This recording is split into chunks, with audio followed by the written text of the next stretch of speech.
نعرہ تکبیر۔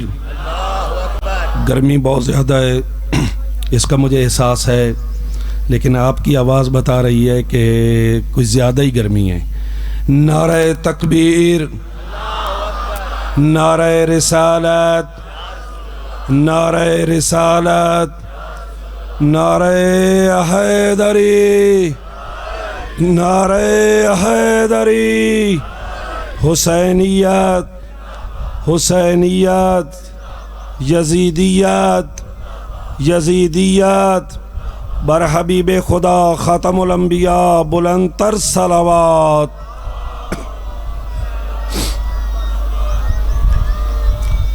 اعوذ باللہ من الشیطان الرجیم، بسم اللہ الرحمن الرحیم، الحمد للہ رب العالمین، الصلاة والسلام علی اشرف الانبیاء والمرسلین، صلوات۔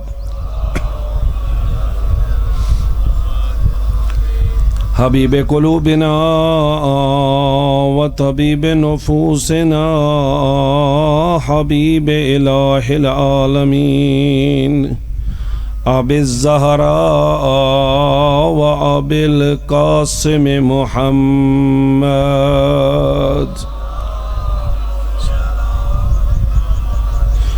وعلى آلہ الطیبین الطاہرین المعصومین، المنتجبین المظلومین المقتولین، سیما بقیت اللہ فی الارضین، روحی وارواح العالمین، لتراب مقدمہ الفداء، صلوات۔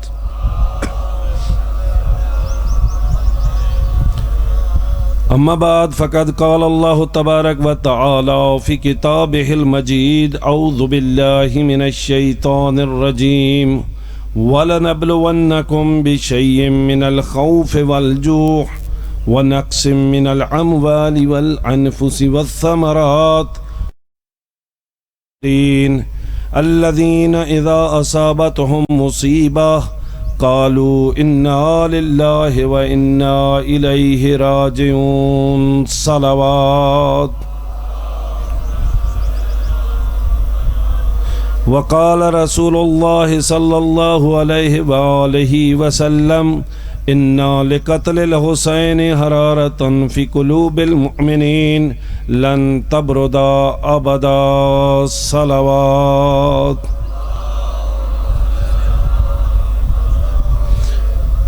خالق کائنات کی بارگاہ میں دعا گو ہیں کہ خدا معصومین علیہ الصلوۃ والسلام کے صدقے میں ہماری اس عبادت کو اپنی بارگاہ میں قبول فرمائے۔ خدا بانیان مجالس کی اس سعی و محنت کو درجہ قبولیت عطا فرمائے۔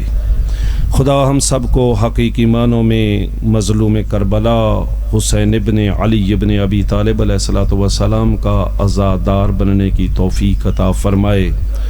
علماء حقہ کا سایہ ہمارے سروں پر قائم و دائم رکھے، اور ہم سب کو حقیقی معنوں میں شیعہ علی بننے کی توفیق عطا فرمائے۔ خدائے بزرگ و برتر کی بارگاہ میں دعا گو ہیں کہ خدا مجھے وہ الفاظ زبان پہ لانے کی توفیق عطا فرمائے جس سے اس کی ذات راضی ہو۔ اپنی کے لیے بلند تر صلوات۔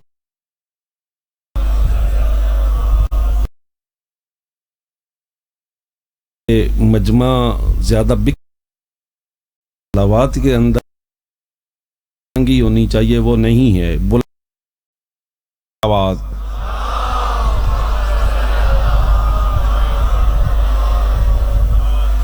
خدا کا لاکھ لاکھ احسان کہ خدا نے ہمیں خلق کیا ہے۔ کبھی غور کیجئے گا، سوچئے گا، آج تاسوعہ ہے، تاسوعہ حقیقت میں سوچنے کا دن ہے۔ آج کے دن عصر سے پہلے فوج اشقیا خیمہ حسینی پہ حملہ کرنے کے لیے تیار تھی۔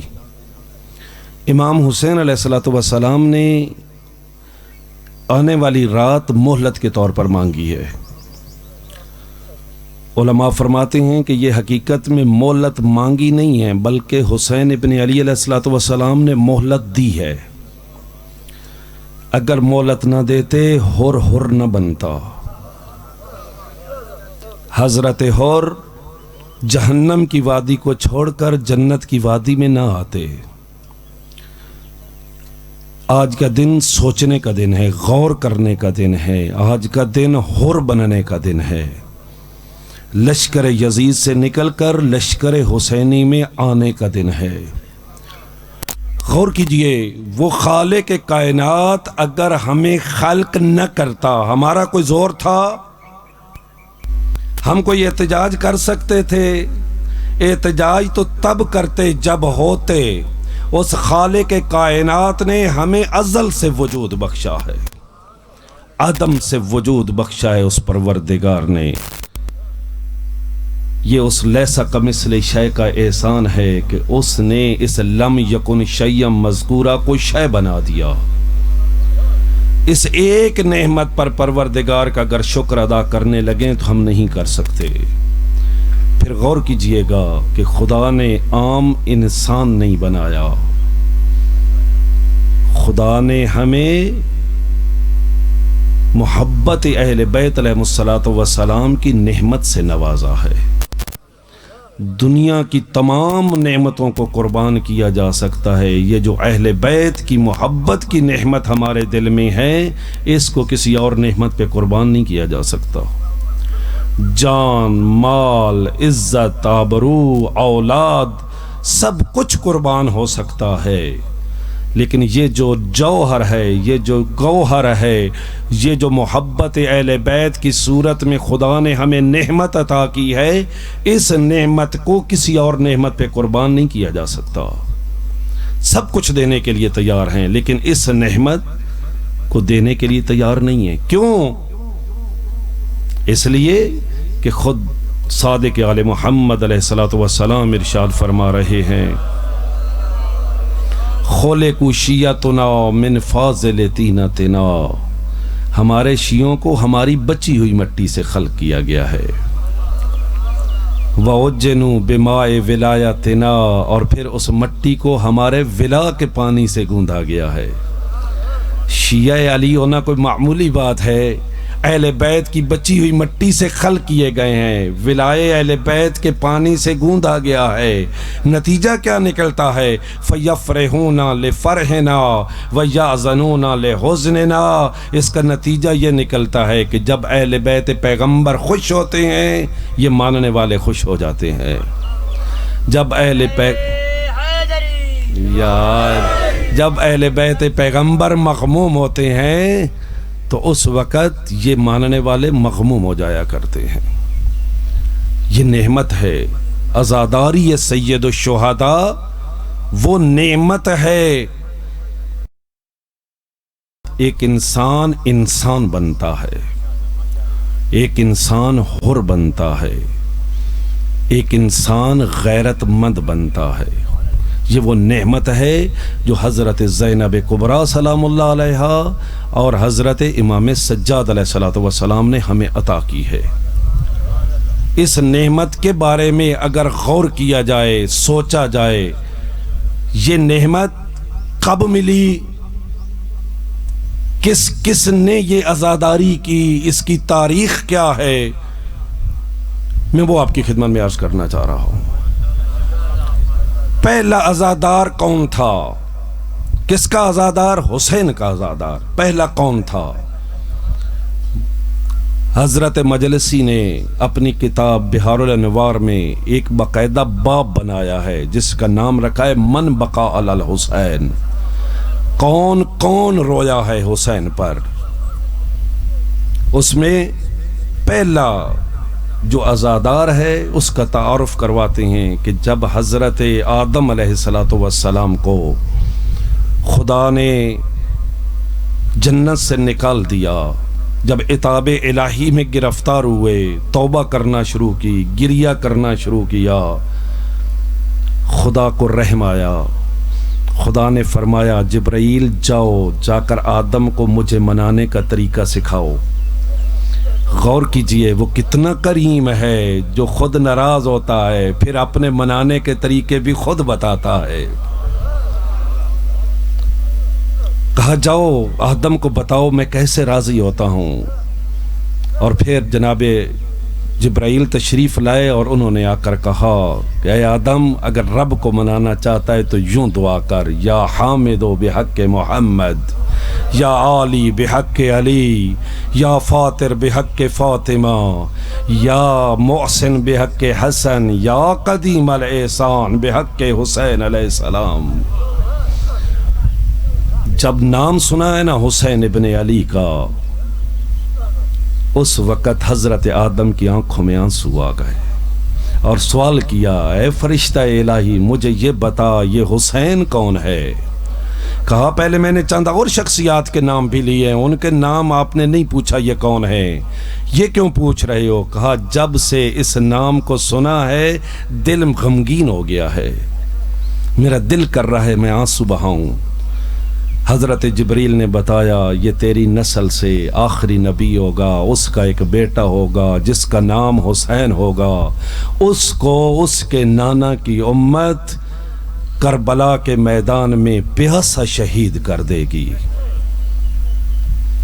حضرت آدم علیہ السلام نے گریہ کیا، یعنی یہ عزاداری ہر وہ شخص کرتا ہے، یہ مذہب سے بالا تر ہے، چاہے وہ شیعہ ہے چاہے وہ سنی ہے، جو آدم کی اولاد ہے جس کے اندر آدمیت موجود ہے وہ ضرور حسین پہ آنسو بہائے گا، جس کے اندر آدمیت موجود ہے، جو آدم کی اولاد ہے۔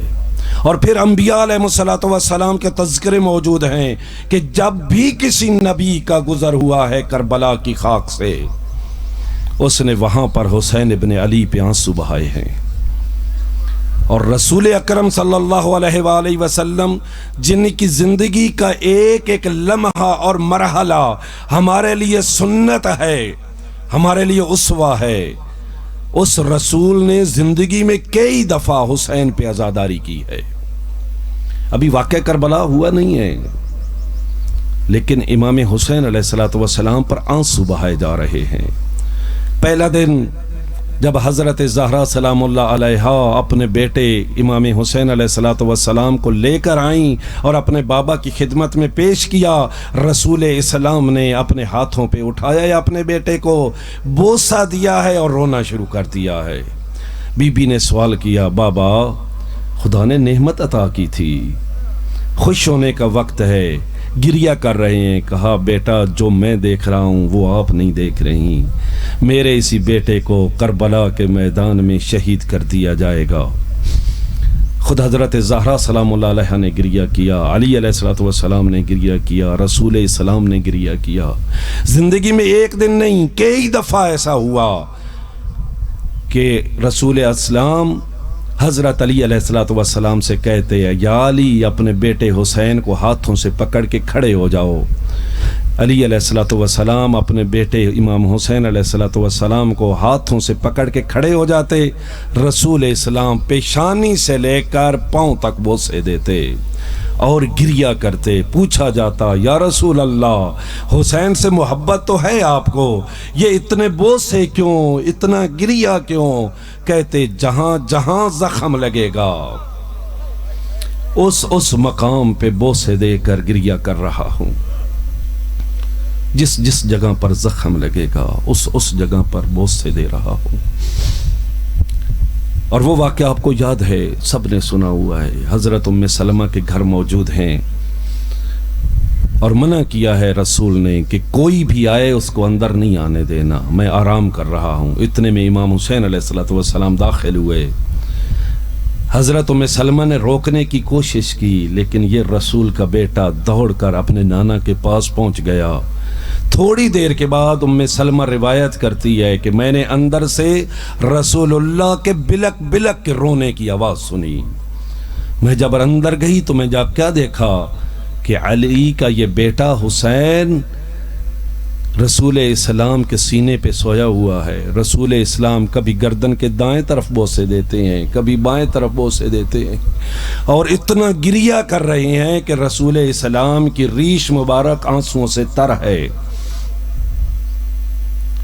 کہا یا رسول اللہ، حسین سے محبت تو آپ کرتے ہیں، یہ اتنا گریہ کیوں؟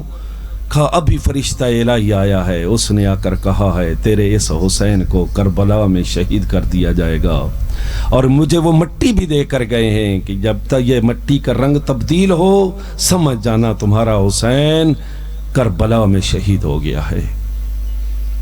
یہاں پر کہنا بنتا ہے نا کہ چھوٹے چھوٹے واقعے کو، چھوٹی چھوٹی سنت کو رسول اللہ نے اگر کنگھی کی تو کنگھی میں نے اپنے پاس رکھ لی. رسول اللہ نے اگر مسواک کیا، مسواک کو میں نے سنت کے طور پر اپنے پاس رکھ لیا. کیا یہ سنت نہیں ہے کہ حسین کے غم پہ رویا جائے، حسین کے غم کو بیان کیا جائے اور گریہ کیا جائے؟ یہ بھی سنت الرسول ہے. اہل بیت کے ماننے والوں نے اس سنت کو احیا کیا ہے. علی علیہ السلام، میں ہر امام کا ایک ایک واقعہ آپ کی زندگی میں اس لیے پیش کرنا چاہ رہا ہوں کہ آپ کو معلوم ہو کہ یہ کتنا قیمتی گوہر ہے جو ہمیں عطا کیا گیا ہے. اور مجھے معلوم ہوا ہے کہ یہاں مجمع مکس ہے، ہر وہ بندہ کہ جو غیرت مند ہے وہ یہاں پر موجود ہے. علی علیہ السلام ایک دفعہ نہیں، زندگی میں کئی دفعہ ایسا ہوا کہ جب بھی امام حسین علیہ السلام ہنستے ہوئے کھیلتے ہوئے علی علیہ السلام کے پاس سے گزرتے، امام علیہ السلام رونا شروع کر دیتے. سوال کیا جاتا مولا رو کیوں رہے ہیں؟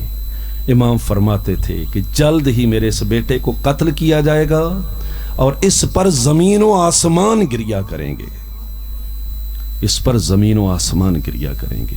اور وہ واقعہ بھی آپ سب نے سنا ہوا ہے کہ جنگ صفین سے جب علی علیہ السلام واپس آ رہے تھے اور پہنچے ہیں کربلا کی سرزمین پر، وہاں پر گھوڑا رک گیا. علی علیہ السلام نیچے اترے، مٹی کو اٹھایا، سونگھا، کہا ہاں یہی وہ جگہ ہے جہاں اللہ کے عاشقوں کو گرایا جائے گا. گریہ کیا. اصحاب نے آ کر پوچھا علی علیہ السلام سے مولا کیا ہوا ہے؟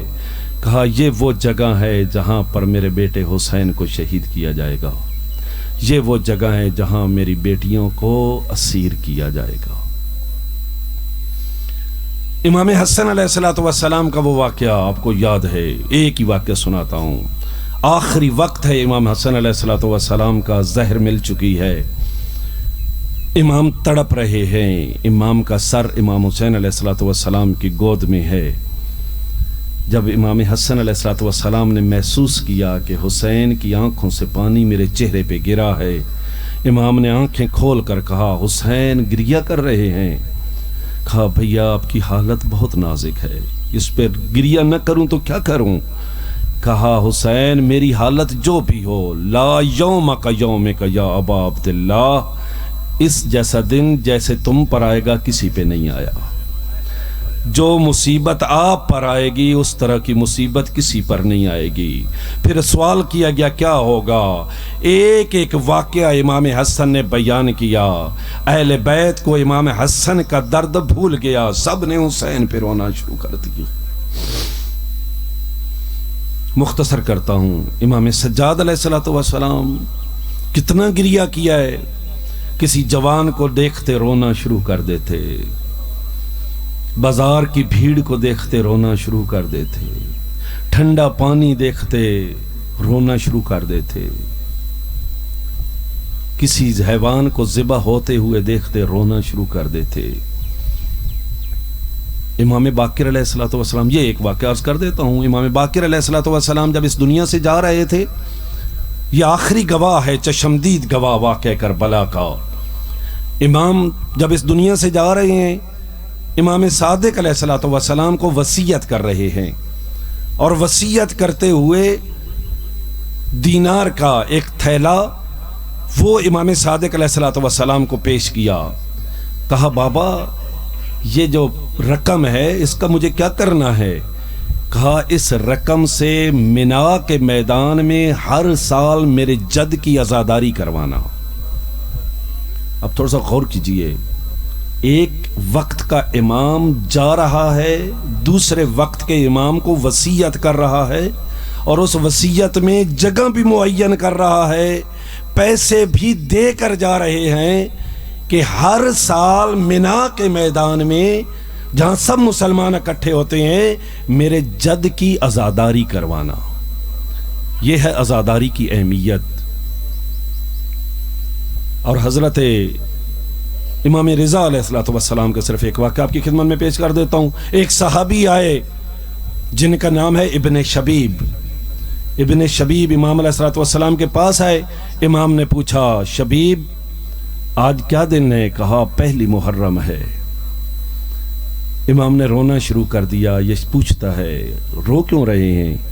کہا یبن شبیب ان کنت باقیا لشیء فابک للحسین ابن علی ابن ابی طالب۔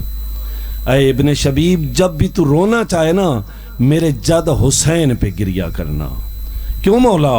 کہا فإنہ ذبح کالقبش، اس لیے کہ میرے جد کو حیوانوں کی طرح ذبح کر دیا گیا۔ عزاداری ائمہ معصومین علیہ السلام کی سنت تھی کہ وہ لوگ جو اشعار پڑھا کرتے تھے، جو مصیبت امام حسین علیہ السلام کو اشعار کی صورت میں پیش کرتے تھے، ان کو بلاتے تھے، عزت و احترام دے کر ان کو کہتے تھے کہ میرے جد کی مظلومی پہ شعر پڑھو۔ خود بھی شعر سنتے تھے، روتے تھے، اور اپنے اصحاب کو بھی کہتے تھے کہ رویا کرو حسین پر۔ یہ اہمیت کیوں ہے یہ عرض کرنا چاہ رہا ہوں۔ اتنی زیادہ اہمیت کہ ہر امام نے اپنے دور میں اس کا خصوصی انتظام کیا ہے۔ رسول اکرم صلی اللہ علیہ وآلہ وسلم یہ واقعہ پیش آنے سے پہلے بھی گریہ کر رہے ہیں۔ کیا یہ ممکن ہے کہ اس کا کوئی ہدف نہ ہو؟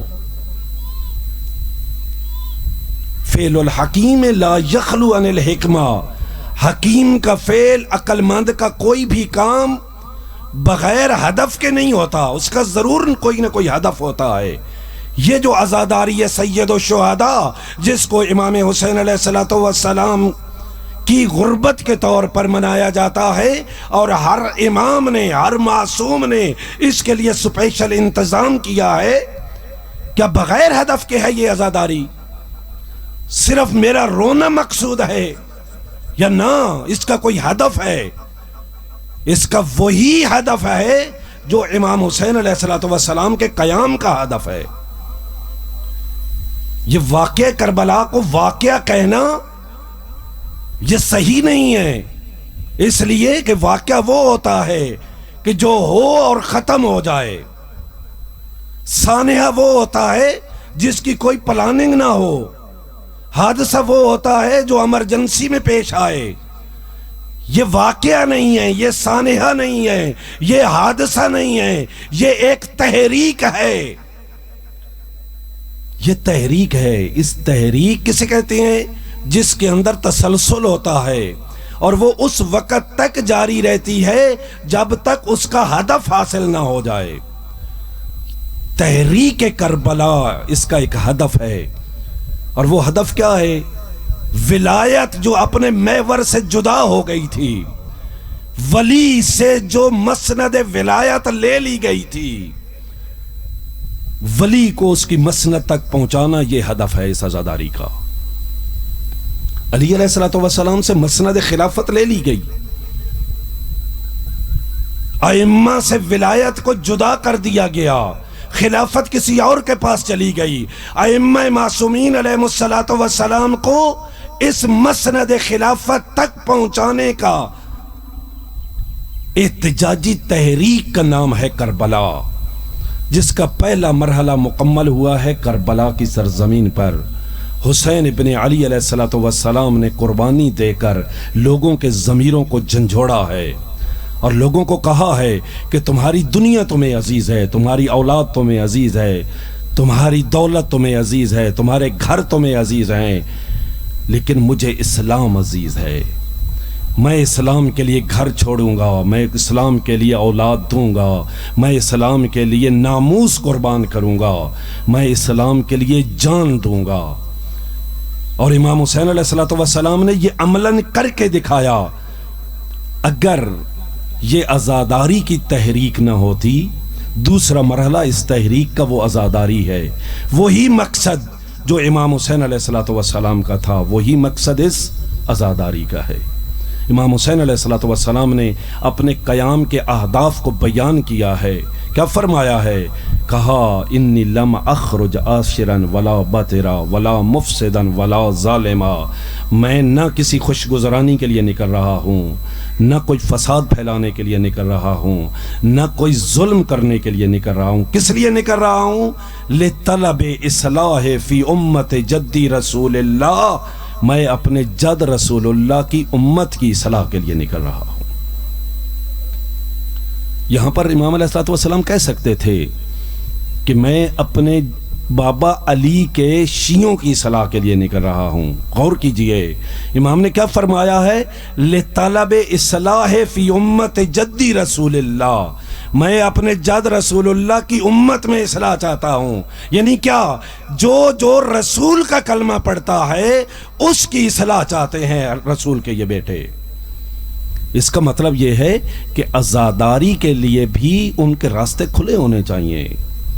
عزاداری میں بھی ہر اس شخص کو آنا چاہیے جو رسول اللہ کا کلمہ پڑھتا ہے، تاکہ اس کی اصلاح ہو سکے۔ یہ عزاداری ایک اصلاحی تحریک ہے جو امام حسین علیہ السلام نے شروع کی، جس میں امت کی اصلاح کرنی ہے۔ آج کا دن نعروں کا دن نہیں ہے، آج کا دن سوچنے کا دن ہے، آج کا دن غور و فکر کرنے کا دن ہے۔ آج کا دن جس طرح ماہ مبارک رمضان آئے اور گزر جائے اور گناہ معاف نہ ہوں، اس کا مطلب ہے یہ شقی ترین انسان ہے کہ ماہ مبارک آیا، مغفرتوں کا مہینہ آیا، رحمتوں کا مہینہ آیا، اور پھر بھی گناہ باقی رہ گئے۔ اسی طرح اگر کسی کی زندگی میں محرم الحرام آئے اور اس کی زندگی کا انداز تبدیل نہ ہو، اس کے سوچنے کا انداز تبدیل نہ ہو، یہ بھی شقاوت سے کمتر نہیں ہے۔ عشرہ گزار چکے ہیں ہم، آج سوچنے کا دن ہے، حر بننے کا دن ہے۔ امام حسین علیہ السلام نے یہ تحریک ہماری اصلاح کے لیے شروع کی۔ میں کہتا رہتا ہوں کہ اگر کوئی شخص اپنی اولاد کی زندگی بنانے کے لیے مال خرچ کرے، اپنا سب کچھ قربان کر دے کہ میری اولاد بہترین زندگی گزارے گی، اس کی اصلاح ہو جائے گی، اور وہ اولاد اصلاح کی بجائے خدا نخواستہ خراب ہو جائے، اس باپ کو تکلیف ہوتی ہے یا نہیں ہوتی؟ ہوتی ہے نا، اس لیے کہ اس نے خرچ کیا ہوتا ہے۔ جتنا زیادہ خرچ کیا ہوگا اتنی زیادہ تکلیف ہوگی۔ کیا حسین کو تکلیف نہیں ہوتی ہوگی جس نے اکبر میری اصلاح کے لیے قربان کر دیا؟ جب میرے کردار، میرا نامہ اعمال میرے وقت کے امام کے پاس جاتا ہوگا، کیا وہ خوش ہوتے ہوں گے یا آنسو بہاتے ہوں گے؟ غور کرنے کا دن ہے، اصلاح کرنے کا دن ہے۔ یزید کی فوج سے اٹھ کر حسین کی فوج میں آنے کا دن ہے۔ امام حسین علیہ السلام نے ہماری اصلاح کے لیے، میں کیسے اٹھتا ہوں، میں کیسے بیٹھتا ہوں، میں کیسے کھاتا ہوں، میں کیسے پیتا ہوں، میرا گھر میں سلوک کیا ہے، میرا دوستوں کے ساتھ سلوک کیا ہے، میرا باہر سلوک کیا ہے، میں معاملات میں کیسا ہوں، میں عبادات میں کیسا ہوں، یہی بھی اصلاح ہے۔ مجھے ایک ایک کام کرنے سے پہلے یہ سوچنا ہوگا کہ اس اصلاح پر مجھے بنانے کے لیے، میرے کردار کو بنانے کے لیے کتنا خرچ ہوا ہے۔ کربلا کے میدان میں شقی اپنی شقاوت پہ موجود تھا، انتہا پہ موجود تھا، اور ادھر رحمت کا نزول ہو رہا تھا، ادھر ظلم ہو رہا تھا، اور ادھر صبر ہو رہا تھا، ادھر ظلم میں اضافہ ہو رہا تھا، ادھر استقامت میں اضافہ ہو رہا تھا۔ فوج اشقیاء میں ایک شقی ترین انسان کا نام ہے حرملہ۔ حرملہ نے کربلا میں 3 تیر چلائے ہیں، 3 تیر چلائے ہیں اس نے، اور اس کے تیروں نے حسین کے گھر کو اجاڑ دیا ہے۔ 3 تیر چلائے ہیں اس بدبخت نے، شقی ترین انسان ہے یہ، اور جتنا نقصان اس کے تیروں نے کیا ہے نا، اتنا کسی اور نے نقصان نہیں کیا۔ اس نے پہلا تیر کب چلایا؟ اس نے پہلا تیر اس وقت چلایا جب حسین کا بھائی عباس پانی لینے کے لیے آیا ہے۔ حضرت عباس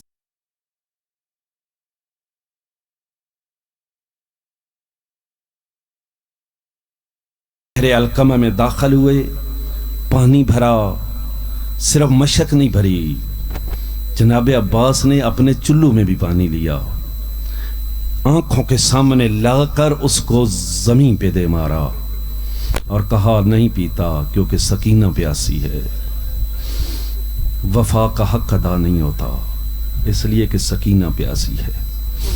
جناب عباس پانی بھر کر باہر نکلے۔ عمر ابن سعد کہتا ہے اگر یہ پانی خیموں میں پہنچ گیا ہم جیتی ہوئی جنگ ہار جائیں گے۔ سب نے مل کر حملہ کیا جناب عباس پر۔ ایک ملعون نے حملہ کیا، جناب عباس کا دایاں بازو قلم ہوا۔ جناب عباس کو پانی لے کر جانا تھا، مشک کو بچایا، بائیں بازو میں ڈال لیا۔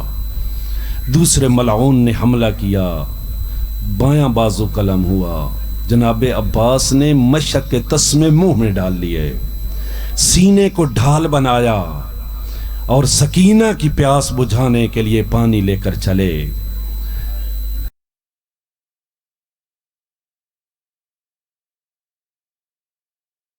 پانی پہنچ گیا، ہم جیتی ہوئی جنگ ہار جائیں گے۔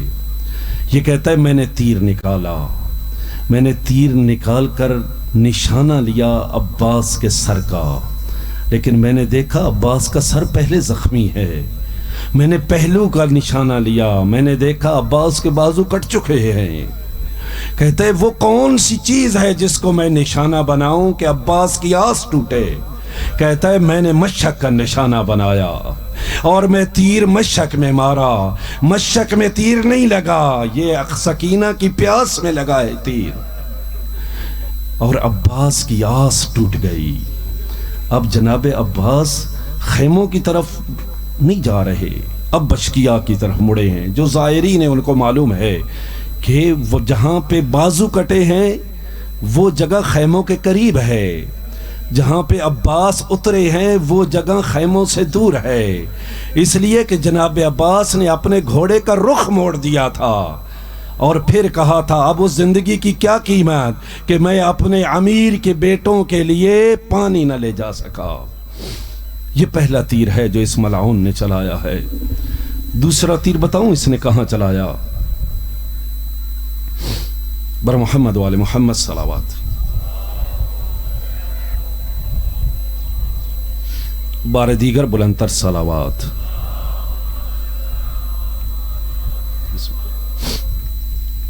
اس نے پہلا تیر حضرت عباس کی اس مشک پہ چلایا ہے۔ دوسرا تیر اس نے کب چلایا؟ جب کوئی نہیں بچا نا حسین کا، سارے مارے گئے، اکبر چلا گیا، عباس چلا گیا، قاسم چلا گیا، عون و محمد چلے گئے، حبیب ابن مظاہر چلا گیا، مسلم ابن اوسجہ چلا گیا۔ درمیان میں بیٹھا ہے غریب، ایک طرف بہنوں کے خیمے، دوسری طرف شہداء کی لاشیں، خود اتنا زخمی ہے کہ سانس بھی لیتے ہیں تو زخموں سے خون جاری ہو جاتا ہے، ابرو کٹے ہوئے ہیں، رخسار زخمی ہیں، ہونٹ زخمی ہیں۔ چلنے کی طاقت ختم ہو چکی ہے۔ حسین ابن علی علیہ الصلوۃ والسلام تلوار کے نیام کے آسرے پہ کھڑے ہوتے ہیں اور پھر بلا کر کہتے ہیں کہاں چلے گئے ہو علی اکبر، کہاں چلے گئے ہو عباس؟ میں ایک دفعہ بلاتا تھا، کئی دفعہ جی کرتے تھے، آج میں بلا رہا ہوں مجھے جواب نہیں دے رہے۔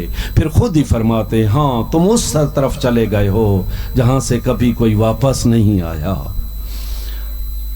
اتنے میں خیموں کی طرف نگاہ پڑتی ہے، فرماتے ہیں حال من ذاب یذب عن حرم رسول اللہ، ہے کوئی جو رسول کی بیٹیوں کے پردوں کی حفاظت کرے؟ حال من ناصر ینصرنا، ہے کوئی جو میں غریب کی مدد کرے؟ یہ جملے سننے تھے، ایک کوہرام مچا ہے خیموں کے اندر۔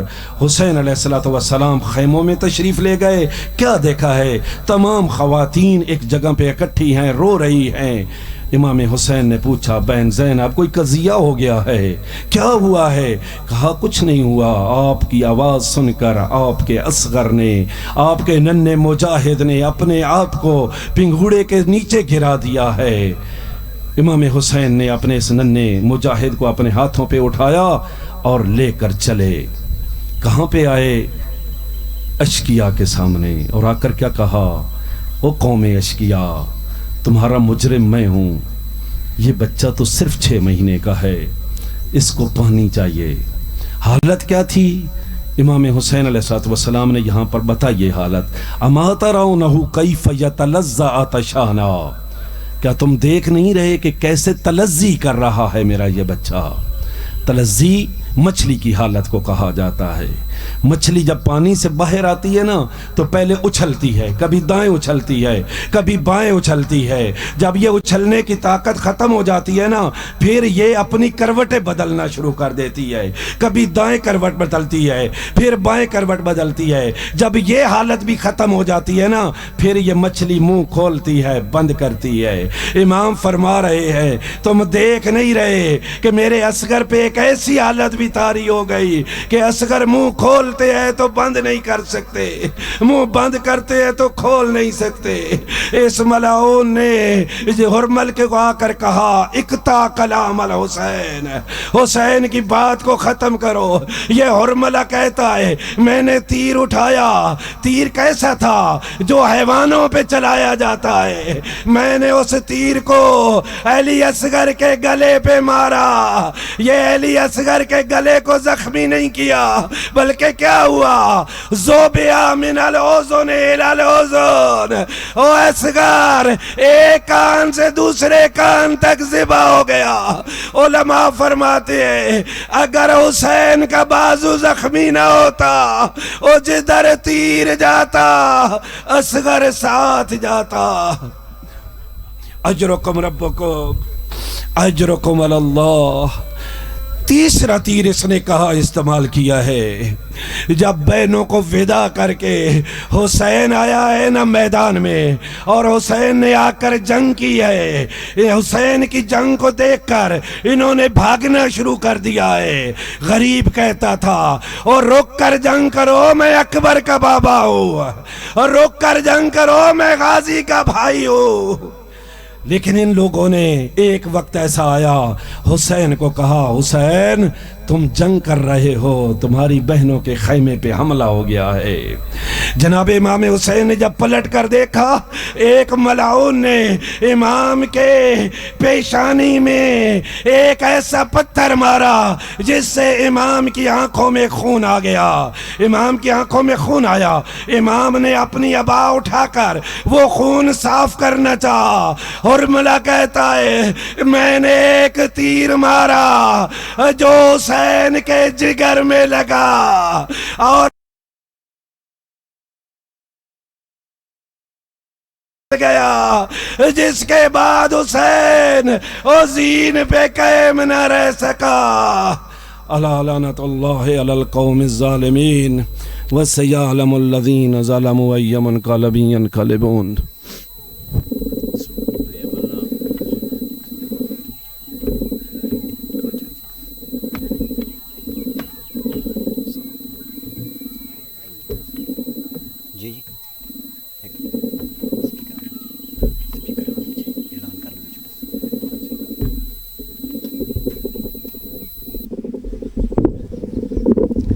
بآواز بلند صلوات اللہم صلی علی محمد و آل محمد۔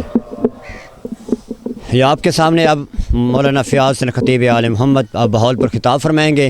ایک اعلان ہے سیکورٹی کی طرف سے، جن لوگوں نے سبیل لگانی ہے پانی کی، ٹھنڈے پانی کی، ہمارے پاس کارڈ موجود ہیں، انہوں نے کارڈ دیا۔ جن لوگوں کے پاس کارڈ ہوں گے صرف وہی سبیل لگا سکتے ہیں، اور جس کے پاس کارڈ نہیں ہوگا وہ سبیل بند کرا دیں گے۔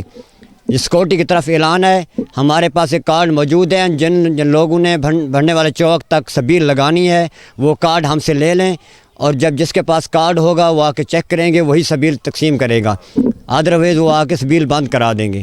بآواز بلند صلوات۔